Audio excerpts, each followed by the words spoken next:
ain't no one to see and touch my heart.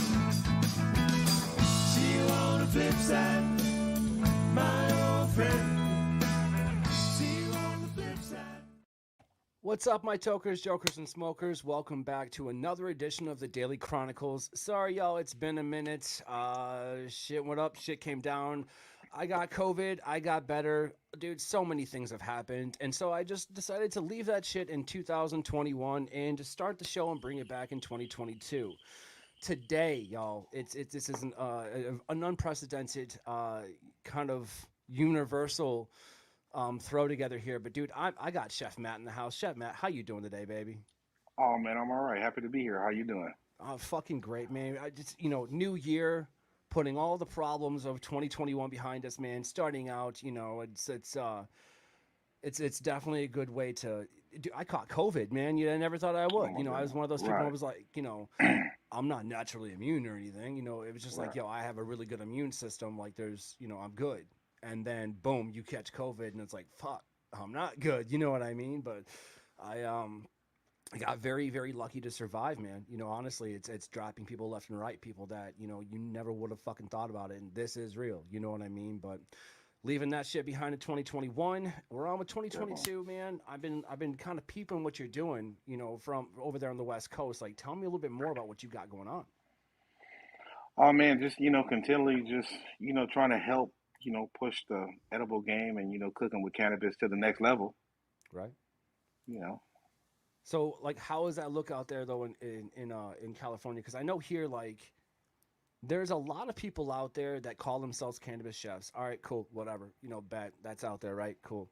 Right. And then there's a lot of people out there that make fun of those said cannabis chefs. All right, cool, whatever.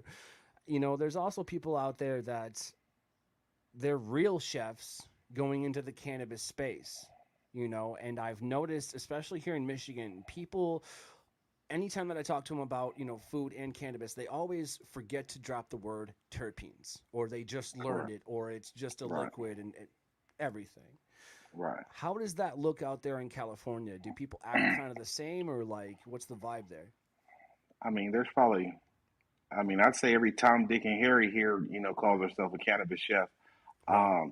Me and you spoke about it before. I personally don't believe in the term cannabis chef. I feel that at the point you call yourself a cannabis chef, you don't have a real resume. I like to Right. tell people, I'm a chef, that cooks with, cannabis and CBD. So, some of us have real background, have run multi-million dollar restaurants, grew up in restaurants like really, live and die Mm-hmm. for food or cooking. And, you just got these guys that, pop up out of nowhere and call themselves chefs. So yeah, we got that here too. But Yeah. I say what's a little bit different here is, we had a couple of consumption lounges, that came along before COVID where Right. you were able to eat and, consume cannabis. You weren't allowed to put the cannabis in the food yet. We're just quite not there yet. But, Right. places like Denver and places like that, like the popular bakery in Denver, you can walk right in there and buy your edible and walk out with it. And I just think Mm-hmm. that's like dope, you know. I So think literally it is. Yeah. I think that Michigan's got it in the works for sure. well, We're definitely a forced contender to I would say comparable to Colorado. Colorado's losing money in sales, and we lost a little bit, but you got to understand that, like, with the pandemic and stuff, those numbers are going to be down. That's yeah, across the board. However, it does create an opportunity of people, like, to become entrepreneurs. I've seen a lot of people come up during COVID, whether right, they're cooking plates out the house, or they started their own business. Like, I've seen some people start restaurants during COVID that are like booming now. You know what I mean? Mind you, going out to eat is a special occasion now. right, It's not just, hey, where do you want to eat tonight? It's more of like, what has a dining room open, or where do we have to wear masks, or whatever the conversation may be. It's becoming where eating out, pun intended, is right, now becoming like, this you have to be a certain stature to be able to eat out, or it gets delivered to you via like Grubhub or DoorDash. right, I'll be the first one to say, as a chef, as a cook, as a kitchen professional, I fucking hate DoorDash and Grubhub with a fucking passion. Now, at the same time, I do love, and quite frequently, more than often than I should, am I a patron at my local Asian foods, sushi places, or noodles to my door, and I ain't got to cook them, and it's a good price and it tastes amazing. Okay, listen, I can't be mad about that. You know what I mean? But Right. at the same time, it breaks my fucking heart to see the lines around Chick-fil-A longer than, the lines at the grocery store. Right. Okay. I agree. I don't even like most of my grocery stores right now. There's a lot of fake shit going on and they call it organic and it's just not the same, and that's just it. Like, people, garlic doesn't get that big naturally. You know what I mean? Like, it's just, there's so many, what's the word? Desensitized things that we've made, just straight acceptable in kitchens just due to capitalism. More specifically, Right. there is no labor shortage. It's just these places don't want to pay a living wage to people working in the kitchen industry. That's the truth.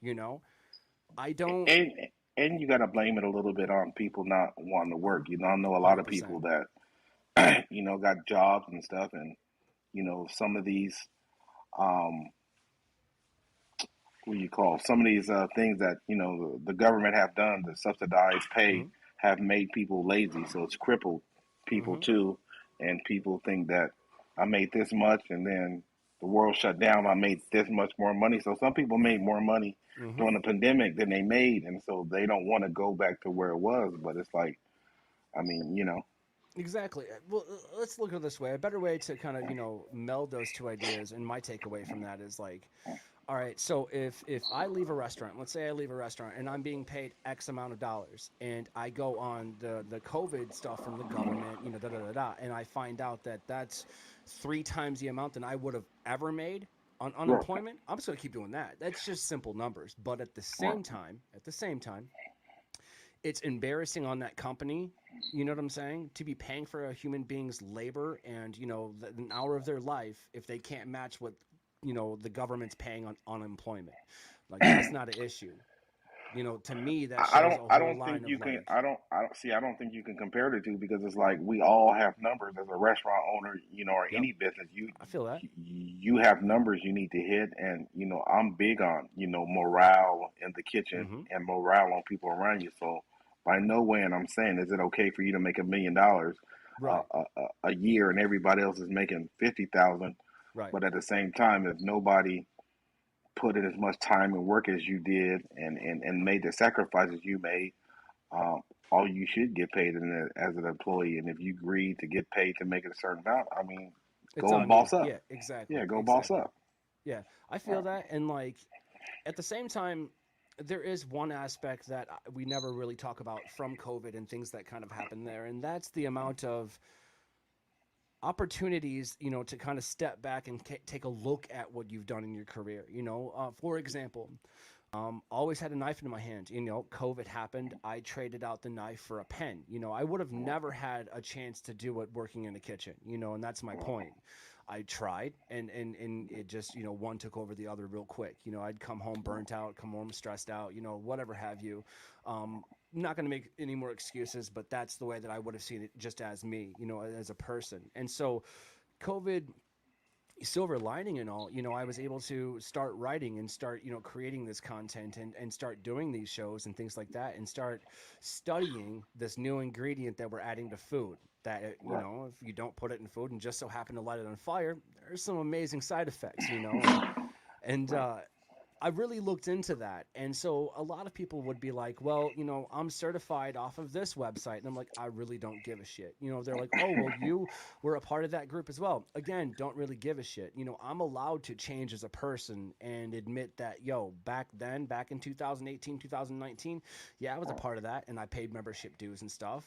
But like, I don't like the way that they went. You know what I mean? And so a lot of people are like, well, are you certified in this?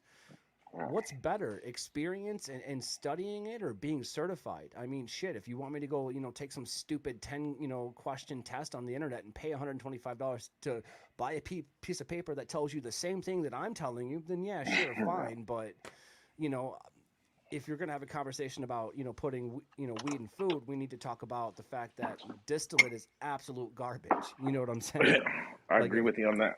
it's absolute garbage. Like I have a lot of people that approach me and go, "Hey man, try this," and hey, try that, and they always want like, I wouldn't say an expert opinion, but like if you hear that a person is a chef and they've got the credentials and the know-how and da da da da da, and you've seen their food and tasted it, it wouldn't be uncommon for someone to be like, "Hey, tell me what you think of this." You know what I mean? And like Right. that happens a lot more often than not. And like some people need to figure out dosing. I've gotten hit with some pretty wicked edibles. Like somebody told me it was 10 milligrams. It was not. There's no fucking way.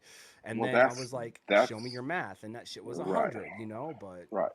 But see, that's the thing, and that's why like I've created like my product line for like at home cooks and and other chefs because right now everybody's making their own oils at home right, and they're guessing the milligrams. No graph can tell you what it is. I mean,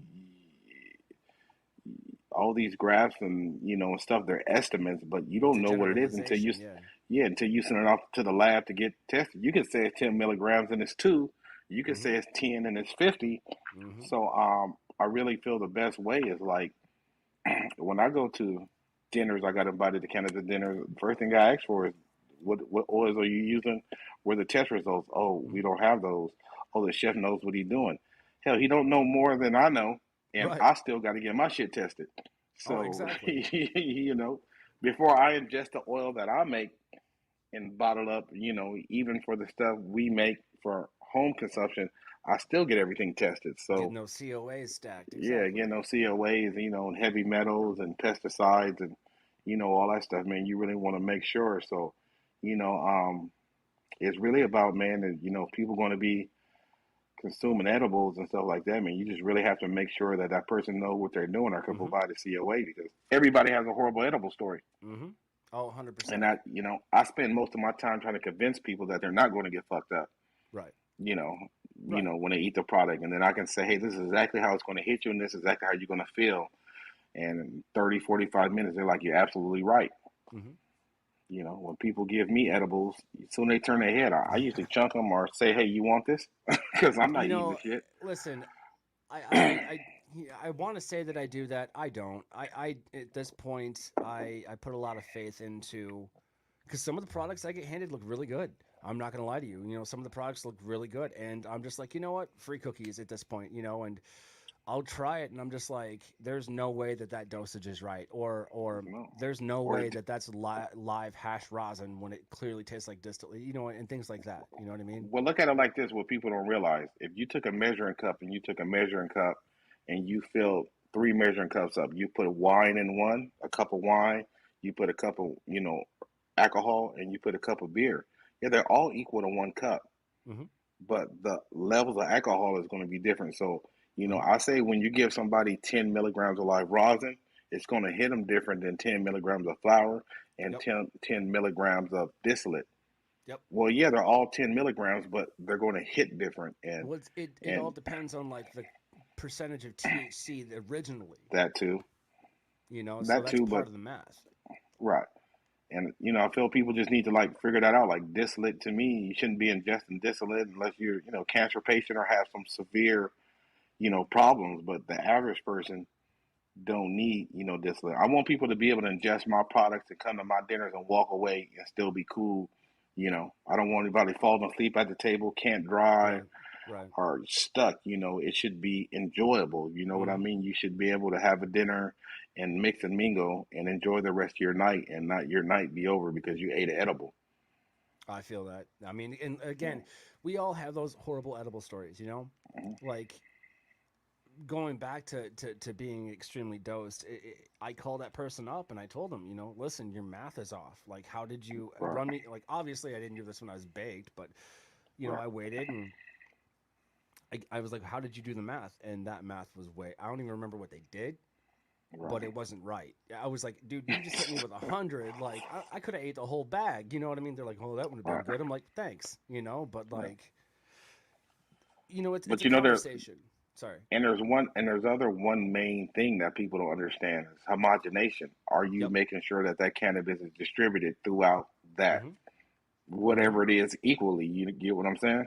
Mm-hmm. And and You know, and that's another thing. Like, if someone asks me about that, they're like, listen, how do I get the most even disbursement of THC or of CBD or cannabis in my dishes?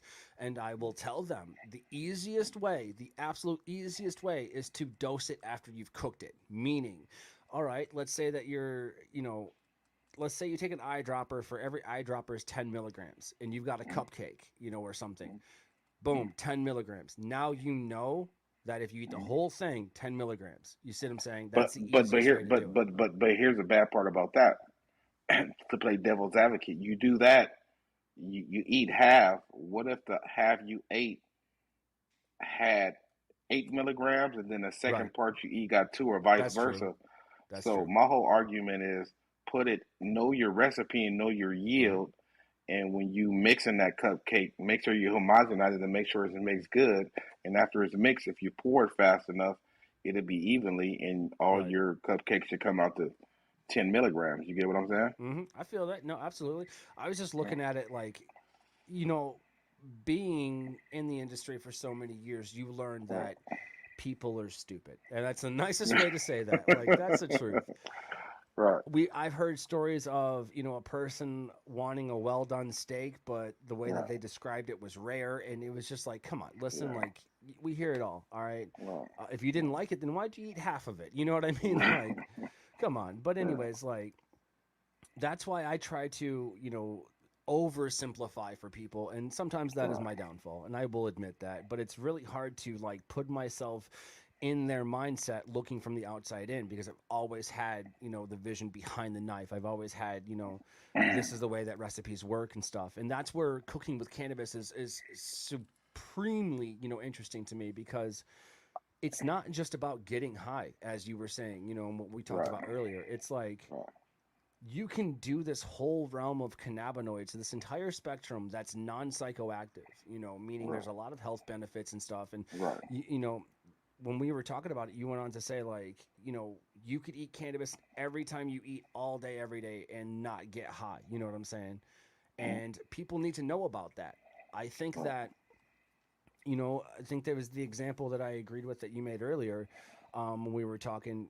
What about kids that have issues where their problems? What if ADD and ADHD can be cured with CBD? Instead, Yeah, most and not definitely. going too Yeah. far.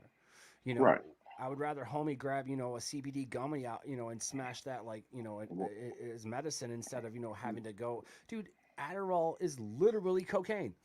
Yeah. I agree. It's the truth, 100%. Right. so it's just, and it's we have an endocannabinoid system. We do not have a Jack Daniel's system or a cocaine system or an Adderall system. All right, Right. there is a reason that our body hangs on to those cannabinoids, and it's we're learning things about the ECS daily, man. We're learning about Right. all these cannabinoids daily. But what I really like focusing on, and I'm sure you can probably appreciate this, there are over 22,000 types of kiwi. Did you know that? Yeah. We Well, no, only I eat didn't know. about 2%. I didn't. Actually, I didn't know that. I know there are a lot, but no, I didn't know that exact number. So with numbers like that and just random shit, just imagine about the cannabinoids that we know about now and adding them into food. So if we just take that and we study these kind of old school ways, we're able to get closer, in my mind, to the old school recipes that we grew, near and dear to, like Paul Bocuse, and Augusta Scoffier, and people, the old OG people that like originated this shit. You know what I'm saying? I Right. don't know about you, but like rustic cooking has become like like just a fun pastime of mine when I can. If I can go out Right. in my backyard and cook over an open flame, I'm gonna fucking do it. It's it's One pretty hundred fun. percent. My neighbors may not like how I ghetto rig some stuff, but it works. You know what I mean? Like, it works. Right. But I think that we need to go back to old school medicines for sure. You know, I've seen cannabis save lives, whereas I've seen alcohol destroy others. It's cut and dry at that point, you know, and But um, let me take you back to why you like Russian style cooking because this is I like as difference between a chef and a cook is that like a chef don't need everything to be right. I done been in kitchens where mhm, the oven go down. I done been in kitchens where the stove tops go out. yep. By all means, the show still got to go on. Oh, for sure. The customers don't care. So, when you say rustic cooking, it's like Hmm. that's the difference between like a chef and a cook. We're going to figure it out. So, rustic cooking is some old school chef shit because back in the days it's already in your DNA Yeah, and blood. Before we yeah. had these fancy gas stoves and all that shit was cooked outside on the thing. So, again, average cook wouldn't think about doing something like that. He Mm-mm. needs everything to be perfect in perfect order. He got to know the temperature and all this shit. Real chef can get out there and I'll feed 100 people. Give me a couple Hmm. grills and some wood and some pots and pans. I'm gonna make the best. I'm gonna figure it out because this is We've just done it. what I do. Right? We've You done get it. what I'm Yeah. saying?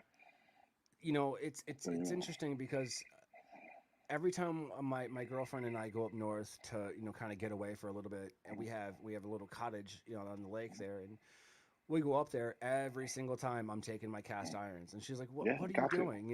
And because there's an electric stove up there, I'm not gonna lie to Yeah, you, it's nothing. It's a no, I cottage. got you.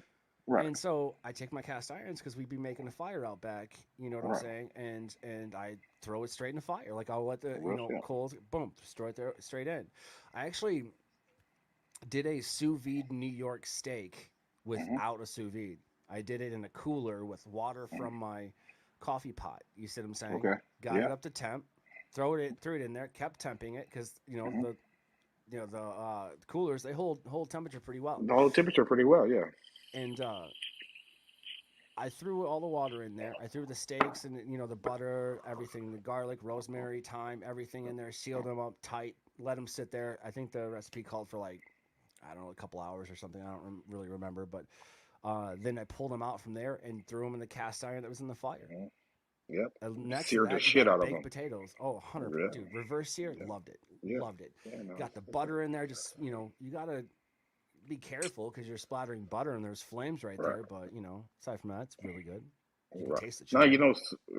sous vide is a lost art, Hmm. and Not a crime. one restaurant I worked in, it was like it made sense because it's like they would take steaks and cook them to medium rare. That way, when somebody ordered a medium or well done, and somebody else ordered a rare, the cooking time was the same because it was Yep. already kind of pre cooked to a certain temperature. So yeah, that sous vide thing is I love it. I keep a few sous vide machines around. And it's interesting because like we didn't call it sous vide when we were my mom was just like you got to give it a boil bath. You know what I'm saying? Like that's what she called it. Put it in the water or dunk it or something like that. And like it's not that my mom didn't know French. It's just the fact of like she grew up in Southern cooking. She didn't Right, grow up knowing the chefs and stuff like that. I mean, she knew the famous ones and the one you see on TV, but right, my mother, God bless, her, she would mm, also point out what they're doing wrong. right, And I'm just like, all right, well, you're not doing it any different, so I'm just gonna keep doing it, whatever, no big deal. And that was it. We really didn't agree with a lot, on a lot, but it was just more of like, now I get what she meant though, because right, I will be shown a product or a method. It's just like, nah, dude. right, That's not even right. That's not even close. You know what I mean? Like that. What are you calling that? No, no, no, no, right, no. Those scallops are burnt. I'm sorry, those are burnt. But it's just like, listen. I said caramelize the outside of it. That shit's cooked halfway through. That is burnt. You know what I mean? Like it's just it's terrible. But I don't know, man. Like how's the scene in California look? Because I feel like with the East Coast, being here in Michigan, I feel that we're I wouldn't say mimicking y'all, but like you guys had a little bit of a head start, so it's kind of pulling a little bit of inspiration from what you guys are doing, culture wise out there. It's gonna happen. I mean, I think I agree with you, but it's like cooking with cannabis has been around since beginning of time. Oh, I oh yeah, think that yeah. the Indians, the Hispanic culture, and other cultures have been, using it for the longest. Like, I tell people I started cooking with it in 1994. You get what I'm Mm-hmm. saying? Back when it came in bricks and had the black season and you had to peel it apart. I made a batch of barbecue sauce at a pool party and didn't decarboxylize it or nothing. Just ripped it apart, threw it in there, and let it simmer 30, 45 minutes. Everybody ate it and laughed because they didn't think it worked, to the point where Right. we didn't even strain it. I mean, you chew, it simmered, you tasted a little bit, and you chewed it, and everybody thought it was funny. And 2 hours later, down there, everybody sleep. Done. And then come Monday, it was the talk of the town. You know what I'm Oh saying? yeah. Oh yeah. So, I don't really believe in trends because I think Okay. trend is like what's happening now. Everybody jump on it. Um, I feel that. Yeah. I see that. I just feel that different regions are going to do different things. Yeah, but I think places like Chicago and Denver and a few other places are a little ahead of us as far as cooking with it and law wise. But They I got think excited and went, didn't they? They were like, right, "Yep, all right, cool." right. But culture wise, I feel like it's big here. But cooking with it, I read an article and I was like, shit, it's not a trend. I've been doing it. Other people have been doing it. Cannabis Sherry's been doing it Right. since the 80s. Yeah. I mean, there are people that's been doing it before us and after us and since the Hmm. beginning of time. So I don't think you could call that a trend. You know what I'm saying? And we shouldn't let outside writers even I feel that. use that, cooking with cannabis. Is this the new trend? No, Right. motherfucker, it's been around forever. It might be new to you, Right. but, you know, No, and maybe I use trend in the wrong way, right, looking back on what I said just a second ago, but it's right, it's more of like what I meant by that is, there's these new ways to cook with cannabis and like like you have micro gastronomy, you know what I mean, right, molecular gastronomy, excuse me. right, And now people are trying to use that to make cannabis beads, and they're infusing, and all of that's great and that's cool. I still think that the trends that I do see are, yeah, as you would put it, kind of unsettling. It's just like, why is that a thing? You're like putting distillate in food. What are right. you doing? And then that so-called chef would be like, "Well, I'm watching my overhead. It's easy." No, it's no, no, no. You know what I mean? I mean, it's But either going to be pure yeah, laziness, or that's all they know. It's easier, for them to exactly. do the math because again, they're not testing it. So, Right. when you get your test results back for your distillate, you just do the math and you don't feel like you have to double check it, Mm-hmm. or they just don't know any better. You get what I'm saying? Right. Because if you knew as much as you think you knew, you would know that a full spectrum plant, putting full spectrum plant into, your edibles or whatever you're cooking, it's going to be better. And like I told you earlier, like eating distillate is like, or eating an edible with distillate is kind of like driving in a car with 100 miles per hour with like no steering wheel or no brakes. Mm-hmm. You're high as hell, but Mm-hmm. you don't have any direction, It's not and fun. It's not it's fun. not unless you just want to get high. But in Yeah. reality, the terpene profiles of what's going to give it its flavor, Mm-hmm. have all the health benefits, and all that good stuff. So, you just want to get high for no reason, Mm-hmm. you keep eating the distillate shit. But I think the world is going to evolve in the edible game. People like you, me, and other people, we're pushing a narrative that, like, you should be eating plant that are, edibles that are made with real plant matter, real plant, Mm-hmm. and you shouldn't be eating distillate. They're good for vape pens and all the other stuff. But in my personal opinion, I don't like to eat it because I feel like it gives me a hangover. I crash, and once my body digests it, it hits me all at one time. And I feel like when I ingest a full, a product that's been made with full spectrum, it's more like an escalator ride, and then it levels off, and it don't just drop you out of heaven, if you know what I mean. Mm-hmm. Mm-hmm. But people just gotta try something different. Like if you don't know it's bad, you don't know it's bad. But until Right. you tried some other products that are made other ways, you'll see the difference 100%. Mm-hmm. And Yeah, now we've got the federal government wanting to kind of jump in the game. And, you've got right. people like, who was it last week? I just seen, it was Pfizer. The Hmm. big pharma versus, they entered the cannabis arena with a $6.3 billion deal. Right. Yo, okay, if you want to talk about corporate cannabis, fine, but at the same time, one of the biggest enemies of cannabis and the black market and shit like that was big pharma, and now they want to sell weed. Come on, man. There's already cops out there that own dispensaries and companies, and they're profiting off of what it's the wrong side to the wrong side. That's fine. Do whatever you want to do, but you need to like have a little bit of personal accountability, but like, yeah, that's, and then kind of push forward the efforts of clemency across the board. Nobody should be arrested or in jail for weed. Are you kidding me right now?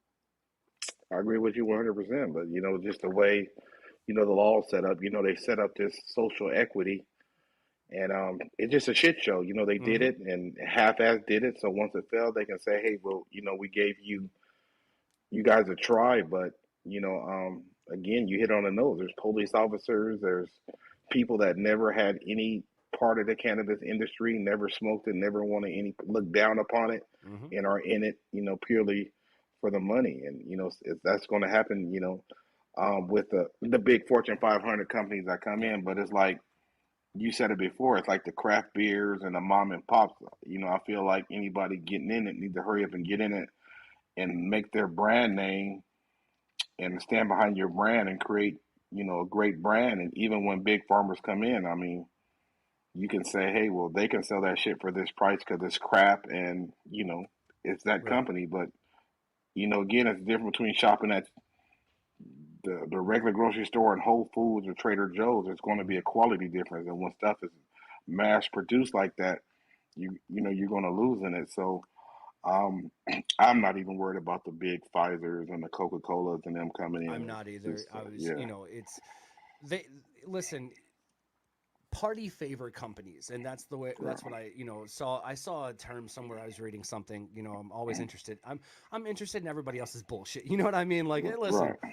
I'm gonna watch your life crumble. I'm gonna Right. live my a certain way, but I'm gonna watch your shit, crash and burn. I kid, but I saw it, and somebody used the term party favor companies. That means cigarette companies like Marlboro. They have had a Right. patent on this for years. You Yeah, know, they are. and Pfizer, they've had a patent on this for years. If you don't believe Yeah. me, look up Marinol. You know what I mean? Right. Like it's they've already got their feet into it. They Hmm. got the people, and it's just they're waiting for it to drop. Okay, so Waiting for it to be federally legal because exactly, and they then they're gonna know flood the that market. the kind of money they're spending, they can't recoup it back in one state. So as soon as it becomes federal legal, they can just Hmm. go out and spend $1 billion and know that Hmm. over 30 to 50 years they're gonna make a zillion back. You know Yeah, what I'm saying? like it's So insane. And then I also found out, having a lot of Canadian friends and family, and seen it in the articles as well, that Canada's wanting to open up its borders so that it can transport and import and export cannabis. They've got a huge cannabis scene up there. You can, almost done. not here in Michigan. I mean, you can call and have it delivered. You can go online and have it delivered. Delivery Right. services are, they're starting, but Right. in Canada, you can order it off the internet and they'll mail it to you. That's Wow. my point. So it's like that changes the game, and I think that that's actually well needed for some patients. That Right. have reasons to be using things like RSO, or that actually fucking need it. I've seen it turn Right. people around. Cancer patients. My mom, for example, loved cannabis, and Right. I won't lie to you. I made her favorite thing was fucking terrible, but what I would do is I would take a bunch of her favorite. She liked it was sour appies is what she called them, but sour apple Jolly Ranchers. I Hmm. melt those down and make hard candy. You know what I'm saying? I would Hmm. put tinctures in there. That would I Yep. would make. My favorite at the time was making the Green Dragon. You know what I mean, with the Hmm. alcohol and everything. And so I would make Right. these super strong tinctures, cancer Hmm. patient level, or Right. my level, Right. um, and make these hard candies, break it up, and she would break it up and eat it, and it worked Right. for her. Most definitely. There was no pain. She didn't complain or anything like that. And if you can do that for another person, I think we should be doing that. There's a lot of people out there that they're going to their doctors and talking about CBD and talking about cannabis as options, and these doctors cannot say anything about it. They're like, listen, we can't we what we can say is this: another patient has come to me and said that they have had success with this, so I don't see Hmm. anything wrong with that. That's all they can say, Right. because you've got insurance companies going, remember, the money goes up the hill. You just follow the money and you'll Right. find it. But the Follow point me. is, Right.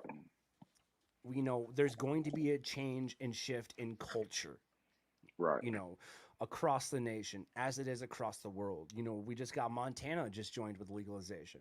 Hmm. You've got Germany that just, joined with legalization. And so with that comes this whole like culture of cannabis people and professionals and different realms of medicine and holistic approaches that 20 years ago, A, were illegal, first and foremost, Hmm.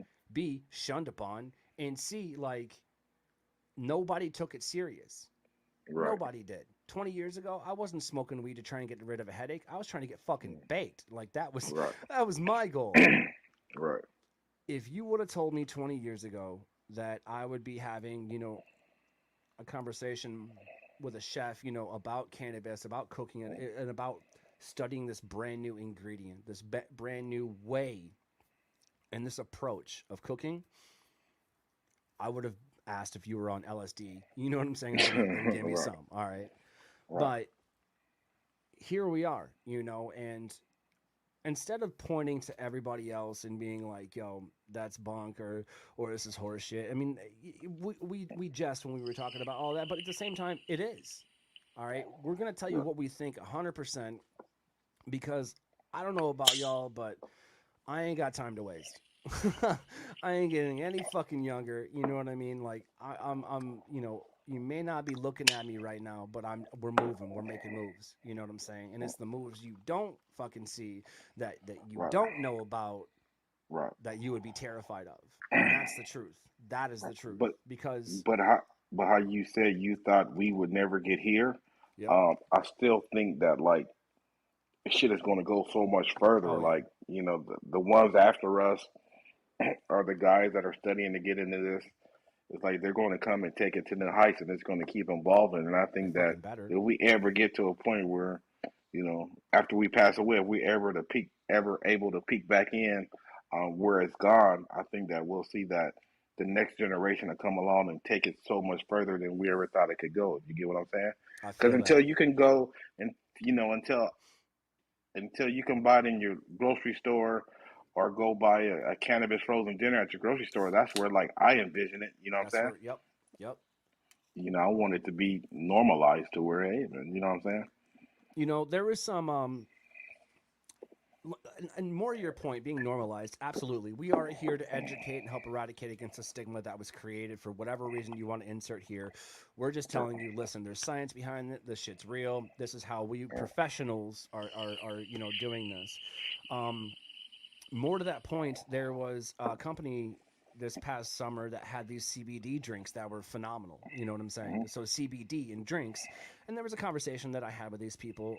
Very great product, very great product. Best lemonade I've had in a very long time. You know what I mean? And okay, uh huh, it was a very low dose, but right, I would like to see it somewhere around about 100 milligrams of CBD. It was only like 10, 20, but right. I get it. Um, Oh man, we but got I we would, got cold brew coffee, we got yep, cappuccinos, yep. you know, I can't wait to see those in grocery stores. CBD. Is the point? Yeah. Yeah, yeah. Some of the stuff will be available online. The hemp based CBD products. And Right. that's another thing. Like people have to understand the difference between your hemp based CBD and your CBD derived from cannabis and what's legal. But I think like once it's explained to people and people get it, I mean, I think people are only scared about it because they don't know about it. They don't Right. fully understand it, and there isn't anywhere they can go read and learn about it because what is online is fucking confuses me, and I Yeah. deal with cannabis every day, and I'd be like, Right. shit, if it's what's all this mumble jumble? You know what I'm Right. saying? Right. So Somebody read these yeah, big words to me. right, right, right, That one's for sure or made up. But no, speaking of big right, words, last year I was introduced to some amazing Canadian people, and mm, this person studied how cannabis has grown and things of that nature. Hemp too. mm, Um, Anything derived of that family does something to the soil called phytoremediation. mm, And that basically is a long word of basically it pulls out all of the chemicals and bullshit in the ground and makes the ground fertile again. That mm. actually could fix. Did you know dust bowls were man-made? Like that's not they don't occur natural. Dust bowls happen because of the shit that we did to the earth. Yeah. And Wow. a way to fix that is plant weed. Wow. Like seriously, like bamboo, weed, shit like that. Like we Hmm. could be fixing this shit, but nobody cares. Um, Plus, I mean, just the emissions alone of like CO2 energy and shit like that. Like you can feel the hectares. That's a lot. It could Right. reverse climate change. I didn't say it's going to do it instantly. We're going to do years of this. Right. But Right. my I mean, point is right. like, The and then you've same got amount of time hempcrete. it took us to Exactly. destroy it. Right. Exactly. But at least we'll, you know, I heard a line in a song by Tom McDonald. All right, Mm, amazing rapper, amazing artist. mm. And it went. You talk about leaving, a better world for our kids. How about leaving a better, planet for our. It says like you talk about leaving better world for our kids. How about leaving better kids for our planet? Wow. That's deep. That's it. That's That's deep. fucking And deep. it's just like if you don't listen to it and they don't smack you, fuck. Right. Because here's the thing: what happens if I were, conservationist or somebody that, really, really, really cared about climate change? Well, yeah, I'm going to do what I can in my time. But what Right. happens if I die? I can't Right. control anything past that. So if I instill that into further generations, like you said, I Right. hope that we turn back and look at these people, look down or look up, however, wherever you get sent. You know what I mean? I hope that we see the advances of, hey, yeah, okay, now the CBD drink is in this grocery store, or there's these frozen foods and things like that we can kind of, that have cannabinoids in them. I think that as soon as that happens, mushrooms are gonna right behind it. Yeah. Yeah. I think Mushrooms are right behind it. mushrooms are gonna fucking beat psychedelics are gonna beat cannabis to the market. I You know what believe I'm that. saying? I believe that. You know. I mean, I do, but I still think that there's a whole culture and there's an approach to cannabis, just as people, Right. that the world needs to understand. We need to slow it down a little bit for some people, and that's absolutely fine. I think that, more attention should be paid to these grow shows, to these, weed podcasts and stuff, and don't worry about the politics and shit that I tell people. Worry about, what you can do and worry about, the decisions that you make. Okay. Right. There are people out there that hate on everything cannabis because the prices at dispensaries are way too fucking high. That Are you serious right now? Well, I can kind of break it down to you what people don't understand as somebody that's licensed. For instance, as a manufacturer, say I have this cup of water. Right. I may sell it wholesale to the distribution company for $5. You know, my cost might be 250. I sell it them for five. When they get it for five, they're going to sell it to Hmm. the retail for seven, mark it up Right. 20%, and then when the dispensary gets it, they're going to double it. So something that initially I sold for $5 is going to retail for 14, and then Right. sometimes you have the consumer looking at the manufacturer, the brand, like why are your products so high? But it's Hmm. not us. The dispensary doesn't have to essentially double it. You got some dispensaries that say, all right, well I paid seven for it.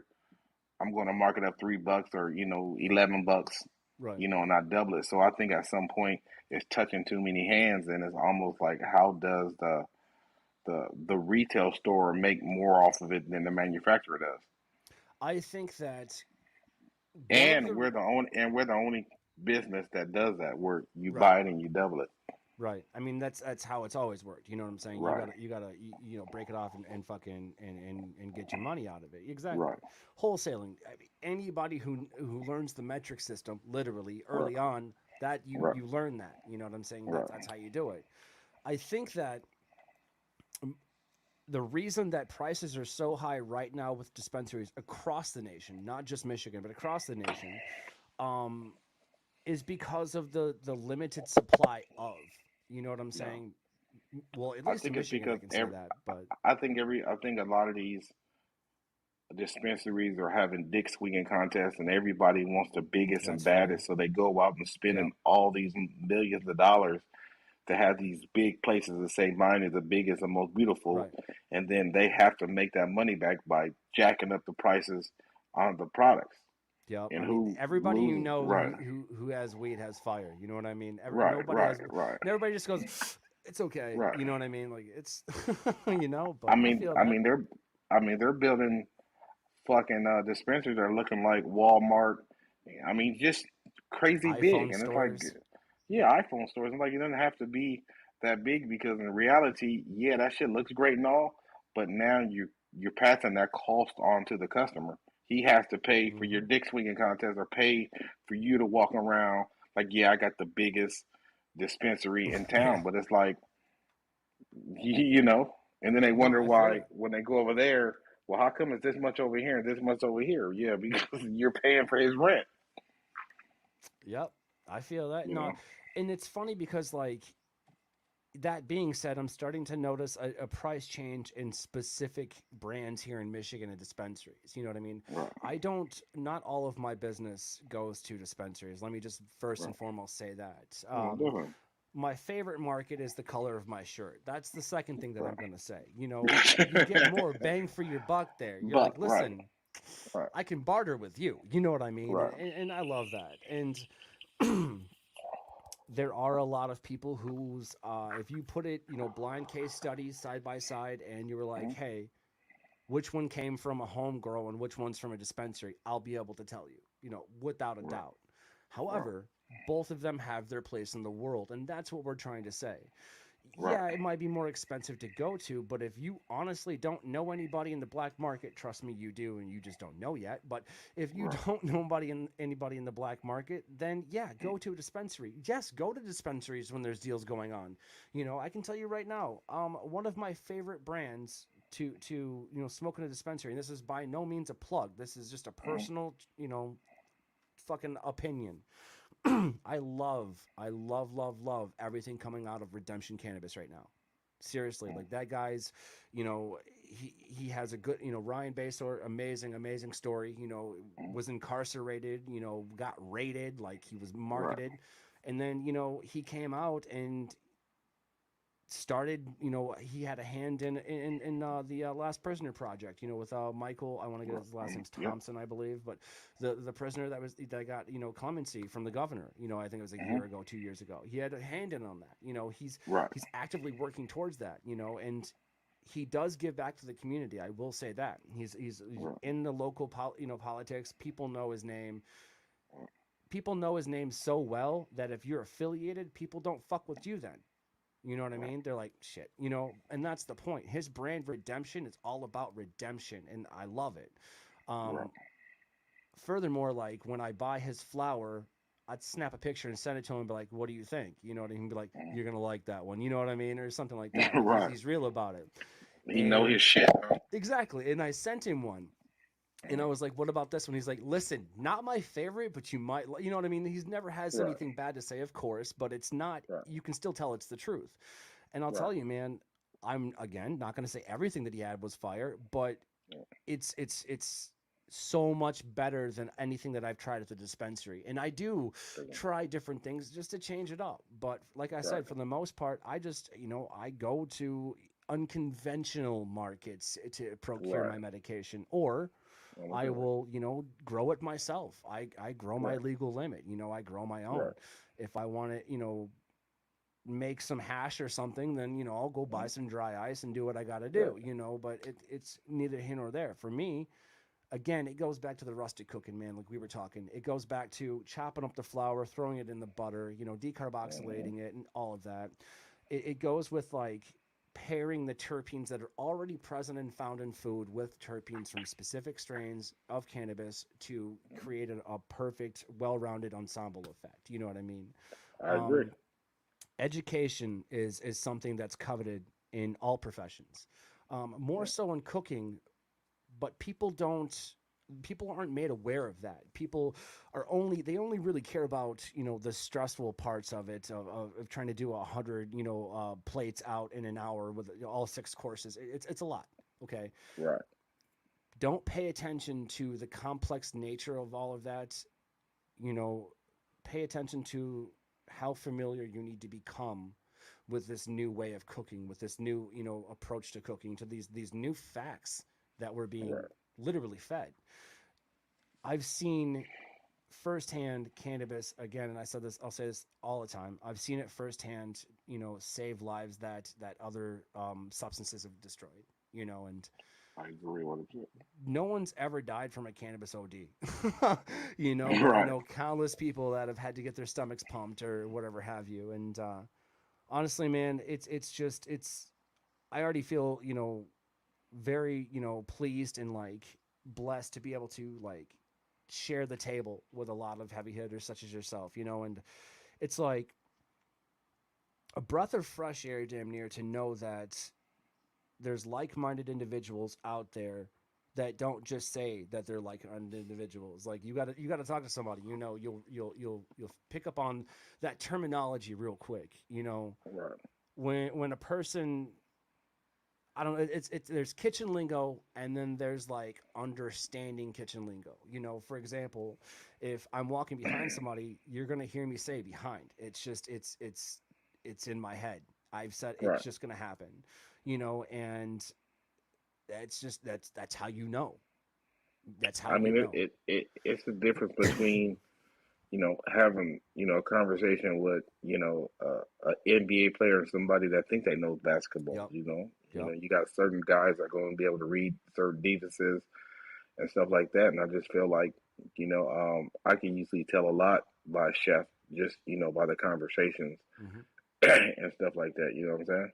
Yeah. I mean, absolutely. It's a perspective, just legit, you can tell, when all perspectives matter, don't get me wrong, but like when you can tell that talking to that basketball player that, yo, this is what I'm seeing on the court in the Court, right, team versus this is what I watched on TV, or right, this is, you can tell, and right. it's, we were talking about earlier to kind of tie it up, we were talking earlier about what we would say to the question that I constantly am asked left and fucking right almost every day as a chef, comma, what is your favorite dish to cook? Right. You know, my answer to that isn't the same as yours, obviously, Right. because perspectives. My answer to Right. that is anything I don't have to because I've cooked it, Right. Right. and Right. Right. been space and time and made it look great or made it at least, shipped it or whatever. Right. Your answer, I really, really liked it. Go ahead and tell the people out there what your answer to the question, if you, as a chef, what is your favorite dish to cook? What would you say to that? I don't have a favorite dish. I just, enjoy cooking. I mean, that's like asking a painter what's his favorite painting. I love the actual art and you of cooking. So it doesn't matter what cuisine it is, what favorite dish. One dish doesn't do one for me than the other. I Right. just love the process, of cooking. You know what I mean? Oh, absolutely. And that's really what it comes down to. Like some people are gonna, they're gonna see it differently. They're Right. gonna disagree. But Right. at the end of the, if you're looking at pros and cons on the sheet, you're like, nah, dude, just because he says those two things, like he checks out, he's good. You know what I'm saying? Right. And you're gonna Right. be able to vet that just by seeing that person's perspective. Well, it's going to be their, it's going to be their mentality and Hmm. just, I mean, we're going to be listening for different things. You know what I'm saying? Hmm. It's just like, if I per se don't play basketball, but it's like, again, was talking to a pro versus if a head coach was talking to somebody and running over defenses and calling stuff out, Hmm. I couldn't answer a lot of questions. You get what I'm saying? Right. So, I think it's all, you know, I think people can tell, when you've been doing this shit for as long as I have, you can tell when somebody's full of crap and not. Hmm. Like, you say people walk up to me all the time and say, "Oh, I'm a cannabis chef too," and I be like, "I'm not a cannabis chef, motherfucker. No. Yeah, me and you are not the same." So, Yeah. I think we had that conversation before. It's almost like I tell people all the time, "I'm not chef, man. Call me doctor, man." They be like, "You're a Hmm. doctor?" And I be like, "No, Yeah. half these motherfuckers aren't Yeah. chefs." But they I they mean, put chef in there, right? you know, there isn't anything that you can't buy online these days. That's all I'm gonna say. But just because I've heard many people say this, but just because you put a chef coat on does not make you a chef. No, You'd be it's surprised. it goes back to, okay, put the chef coat on. All right, cool, you got that. Now, with that being said, I'm gonna let you work an entire shift with no towels. Figure it Right. out. You know what I'm saying? You Figure it can out. use whatever you want. Figure it out. Right. You know what I'm saying? And it's being able to do what's expected of you, if not more, under Right. scrutiny, pressure, and then stress, and then Right. whatever emotional bullshit you add to it, and then Right. whatever substance you've taken to be able to handle that, all Right. for, that table to tell you that your steak was undercooked or something. You know what I mean? Like Right. it's a lot. And we've done it day in, day out. I mean, some of us do it. It's enough hours for two full-time jobs and a part-time job, and Yeah. you miss out on all this shit in life. And then if we want to go back and and smoke a joint and talk about the important shit that we've either missed or made up for or whatever have you, and you want to call me a criminal, I mean, okay. You know what I mean? I'm going to Right. disagree there, but at the same I mean, time, sorry. if you really look back at it and you look at it even now, and chefs that are on TV and everything, it's like Hmm. it's always the to be a chef, man. You have to be a some type of weirdo. You know what I mean?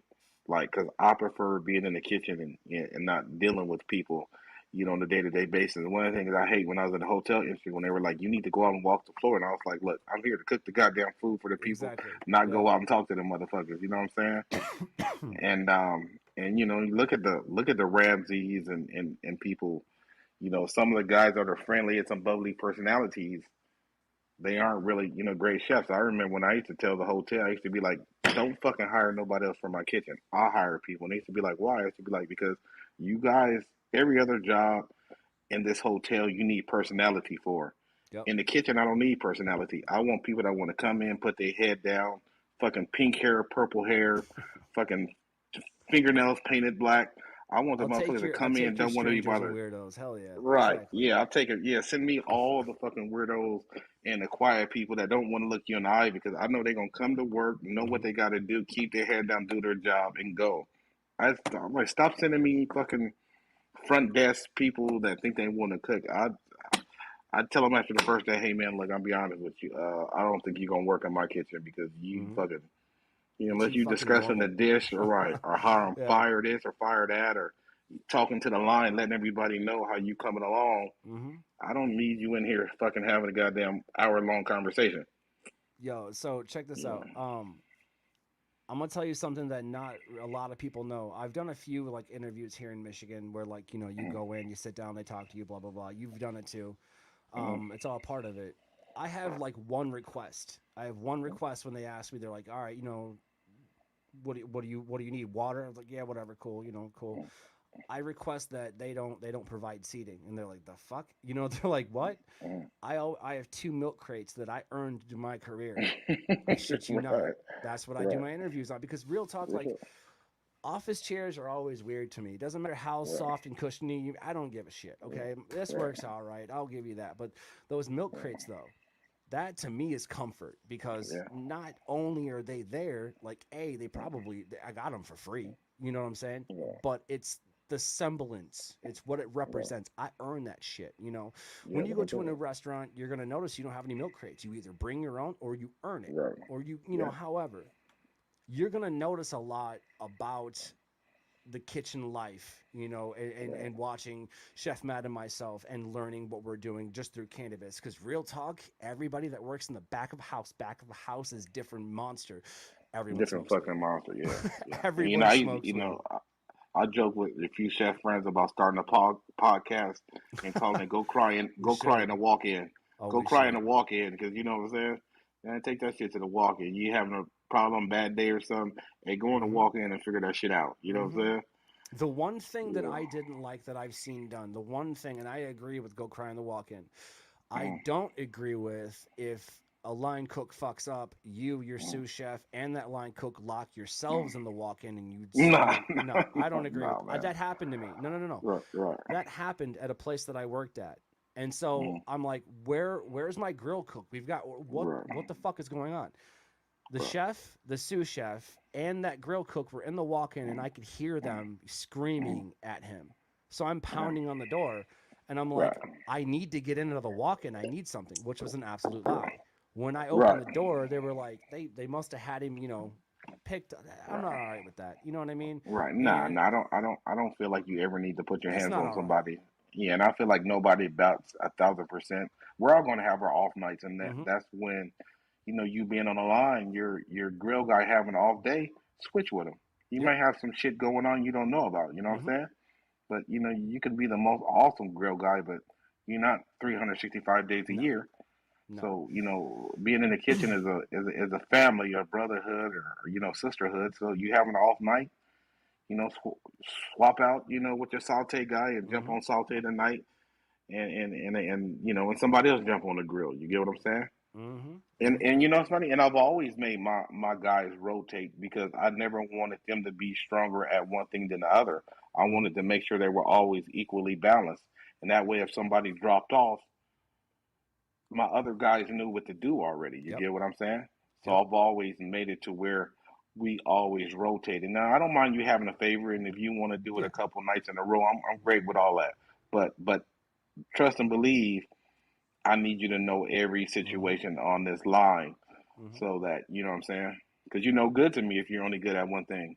Mm-hmm. You know, You know. it's interesting because we have different interview processes wherever we go. You're going to ask different questions. Again, each Hmm. chef is looking for something different. And one of I end the interview with, I start the interview with, hey, this is the position, this is how many hours, this is how much we're paying. And then I'll let you, if you're still interested, then we'll continue. You know what I mean?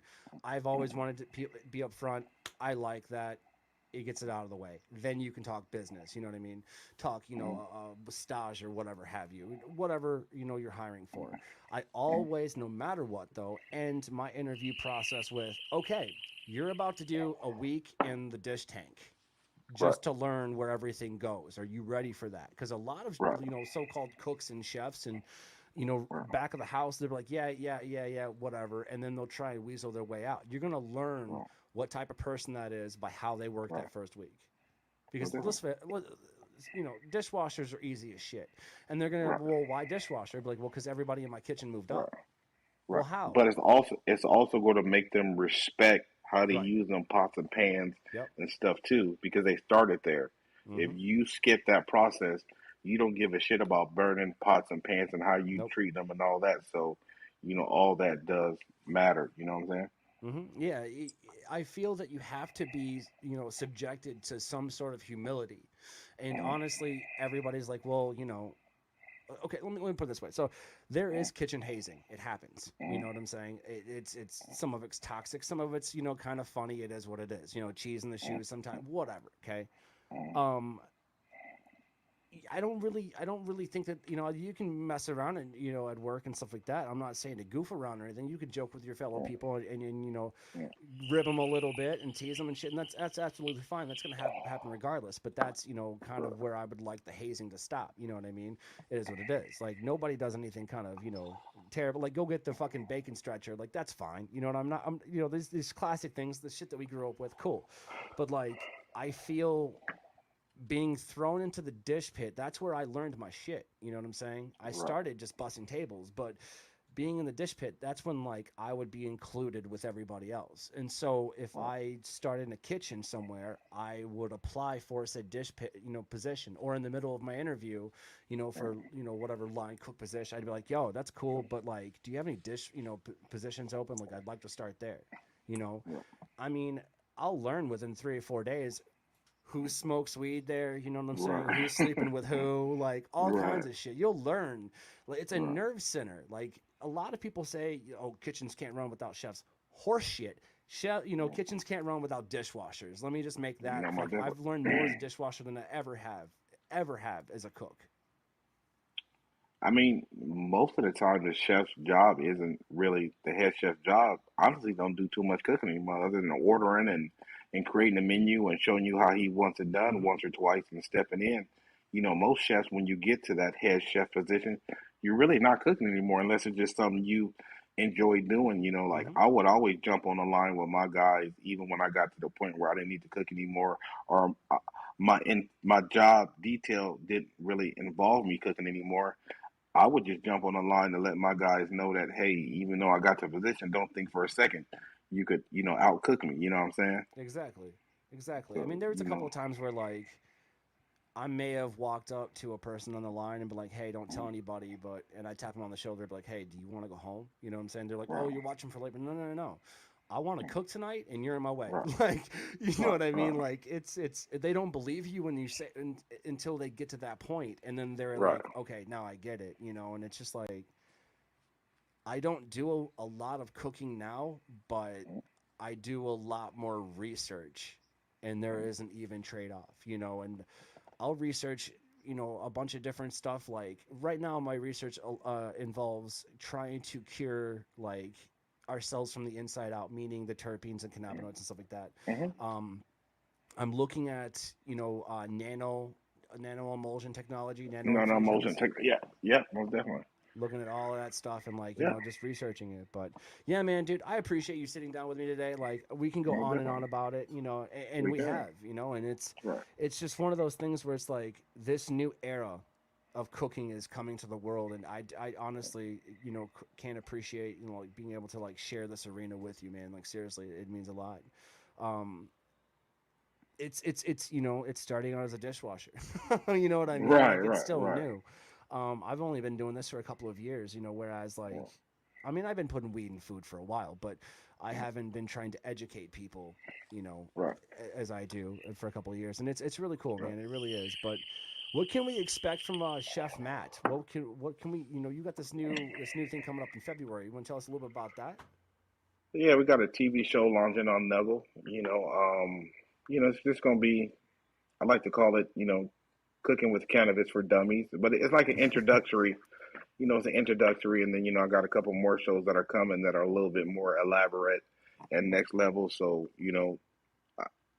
so nobody gets too confused of what's going on. So there'll be a couple different shows, with different levels. It'll be some stuff for the home cooks, the edible makers, and there'll be Hmm. some stuff for the professionals, and then there'll be some stuff for Whole the master class. stats. Yes, so there'll be different levels to it. And my only goal, man, is just to help push the edible game Hmm. as far as it can go. With people alongside of people like you and other, great chefs that are using the plant. I just want to help push it as far as it can go and keep coming up with, creative and innovative products like, some of the ones you've seen, like the vegan ghees, the olive oils, the coffee creamers, the ketchups, Hmm. the hot sauces, and, I got the dry rubs, I got cake mixes, and looking forward to the day I can start selling frozen TV dinners in Boom. dispensaries Boom. in 2 states right now, hoping to do, a deal that, takes me into more states. So, it's just a There it is. constant grind and, just trying to do my part. Give, Exactly. give, Exactly. give back to the plant as much as it gave me. You know what I'm That's the repayment for education. That's the repayment saying? for learning. It's Right, you get to a point where you're like, all right, but you know, each one teach one. That's how in the right, kitchen. That's what it is. Each one teach one. And I right. can't thank you enough, man. Nuggle.com, Mm, NUGL.com. That's coming out in mm. February. Yeah. Catch Chef Matt on his show. Seriously, like I'm definitely gonna be watching for sure. You know, it's just there's this new age, guys, gals, everyone. It's coming. And again, I want to thank you, Chef Matt, for coming on and having a Oh conversation, man, man. It's thanks. mind blowing, bro. Thanks for having. Um, oh, absolutely, absolutely. I'm sure we're gonna have more than just this. You know what I'm saying? I hope to Me. collab with you Right. sometime soon for sure. They But can be like, "Damn, Chef Matt on your show again." Right, you right, don't know. Hang on, though. Hang on. This shit's right, hilarious. But that's the right, point of it. Like, right, um, everything's changing, y'all. You can either be the change or talk about it. We're gonna be right. the change. It just makes more sense. We're I've doing got, it's in order to show appreciation for something, you've got to show that you actually took there was a takeaway. You actually learned something, and that's the case of it, man. Again, Chef Matt, thank you very much, man. it. Yeah, I same appreciate it. here. Go check Most them definitely. out. Nuggle.com, NUGL.com. Check it out in Yeah. February, y'all. My name is Chef Rodney Leinhardt. This has been the Daily Chronicles, y'all. My tokers, my jokers, my smokers. We'll catch you guys on the flip. Peace.